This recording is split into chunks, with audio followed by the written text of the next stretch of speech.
दोस्तों, मैं डॉक्टर सरमन सिंह हूँ। मैं एम्स भोपाल का निदेशक हूँ और आज मैं आपके सामने ये बताने आया हूँ कि हमारी मनोवैज्ञानिक मनोचिकित्सक लोगों ने, जिसको हम मनोवैज्ञानिक विभाग कहते हैं, उसकी फैकल्टी ने बहुत एक अच्छा वीडियो बनाया है जो आप देखेंगे आगे।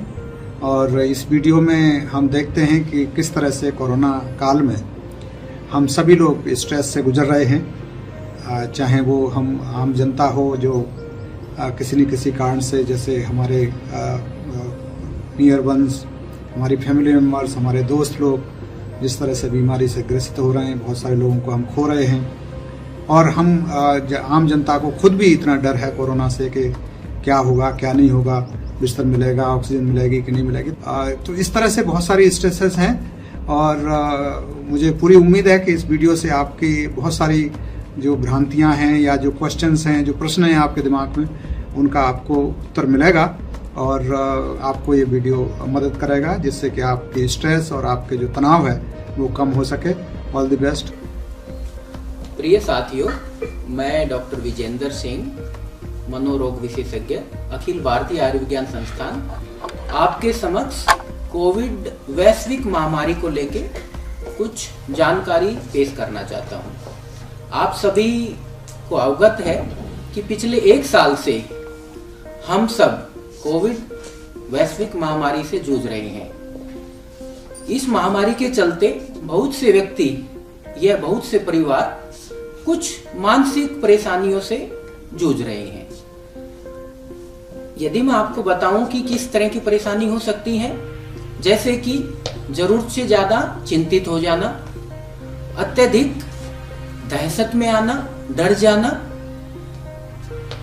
अपने भविष्य को लेके जरूरत से ज्यादा चिंता करना, अपने परिजनों को लेके जरूरत से ज्यादा चिंतित हो जाना और कुछ लोगों को नींद ना आना, उसके अलावा भूख ना लगना, इस तरह के लक्षण आने लगते हैं। अब हमें यह देखना है क्या ये मानसिक रोग के लक्षण हैं? क्या हम इन लक्षणों को पहचान पाते हैं? यदि हमें अपने मानसिक स्वास्थ्य को सुचारू रखना है तो इन लक्षणों को पहचानना होगा। मानसिक रोग से संबंधित जो आपके लक्षण हैं उसको पहचान पाएंगे और शायद आप उसको लेके और जागरूक होंगे और उसके संबंधित आप सहायता ले पाएंगे। दोस्तों, कोविड काल के दौरान तनाव को किस तरह से नियंत्रित करना है, इसके बारे में आपसे कुछ जानकारी और प्रैक्टिकल टिप्स बताऊंगा। सबसे पहले जान लेते हैं कि तनाव है क्या। तनाव या स्ट्रेस जिसे कहा जाता है, ये एक अंदरूनी प्रक्रिया है। ये अपनी बॉडी का शारीरिक और मानसिक रूप से होने वाला एक रिस्पॉन्स है किसी भी बाहरी गतिविधियों को लेकर। हमें दोस्तों ये सोचना है कि स्ट्रेस बाहर से नहीं आता है, हमारे अंदर क्रिएट होता है। तो हम सबसे पहले ये जानेंगे कि स्ट्रेस क्रिएट ना हो, तनाव को पैदा ना होने दिया जाए, इसके लिए हम क्या टिप्स कर सकते हैं। सबसे पहली बात, आपको अपने दिनचर्या को जैसे पहले था वैसे ही कायम रखना है। कोशिश करनी है कि उसमें इंटरप्शंस ना हो। इस दौरान आपको शायद छोटे छोटे ब्रेक लेने पड़ सकते हैं, लेकिन आप कोशिश यही करनी है कि दिनचर्या को कंटिन्यू रखिए पहले की तरह और अपने आप तक सीमित रखिए। दूसरी चीज़, कई दिनों से या फिर लंबे समय से आप सोच रहे थे कि मैं किसी चीज़ को अपनाना चाहता हूँ, कोई क्वालिटीज़ डेवलप करना चाहता हूँ, जैसे कि सॉफ्ट स्किल मैनेजमेंट या सॉफ्ट स्किल डेवलपमेंट जिसे कहते हैं। इसमें होता है कि सामाजिक कौशल्य, सामाजिक परिस्थिति में कैसे संवाद करना है, अपने प्रॉब्लम्स को कैसे सॉल्व करना है, समय का प्रबंधन कैसे करना है जिसे कहते हैं टाइम मैनेजमेंट। दोस्तों, ये सारी छोटी मोटी चीज़ें आपको ज़िंदगी में कई लंबे समय तक काम आने वाली है। ये एक सुनहरा मौका है, आप इन चीज़ों को सीखने का प्रयास करें इस कोविड काल के दौरान। तीसरी चीज़, आपको अब ज़रूरत है अंदर झांकने की और आत्म परीक्षण करने की। उदाहरण के तौर पर आप अपनी सांसों को ऑब्जर्व कर सकते हैं, देख सकते हैं वो कैसी चल रही है। ये इतने सूक्ष्म निरीक्षण से भी आपको पता चलेगा आपकी बॉडी किस तरह से रिस्पॉन्स करती है। दोस्तों, इस कोविड काल के दौरान कौन सी चीज़ें नहीं करनी चाहिए। पहली चीज़, भीड़ का हिस्सा ना बने, फिजिकली भी और साइकोलॉजिकली। कई लोग दूसरे लोगों को देखकर फॉलो करना शुरू कर देते हैं ब्लाइंडली। ऐसे ना करें। आपने जो पहले किया है, जिस कठिन परिस्थितियों का सामना आपने पहले अपने बलबूते पर किया है, उसको याद करना है और उसी के ऊपर मेहनत करके इस कोविड काल के दौरान आपको निकालना है। दूसरी चीज़ क्या नहीं करनी है आपको, दोस्तों समय नहीं गुजर रहा है, समय बर्बाद हो रहा है। कई लोग कह रहे हैं मैं बेकार हो रहा हूँ, बार बार घड़ी देखते रहते हैं। आपको घड़ी देखना बंद करना। हो सकता है ये तनाव यहीं से आ रहा हो या फिर इससे ज़्यादा फैल रहा हो। हर 5 मिनट में, हर आधे घंटे में घड़ी देखने से बहुत ज़्यादा तनाव महसूस होता है। तो आप एक काम कर सकते हैं, अपने मोबाइल में 3 या 4 घंटे का एक अलार्म सेट कर सकते हैं, जिससे आपको दिन कैसे गुजर रहा है इसकी कल्पना हो सकती है और तनाव को भी हम कम कर सकते हैं। तीसरी चीज़ दोस्तों, अपनी जो क्रिएटिविटी होती है, जिसे कि रचनात्मकता कहते हैं, इसको कम मत समझिएगा।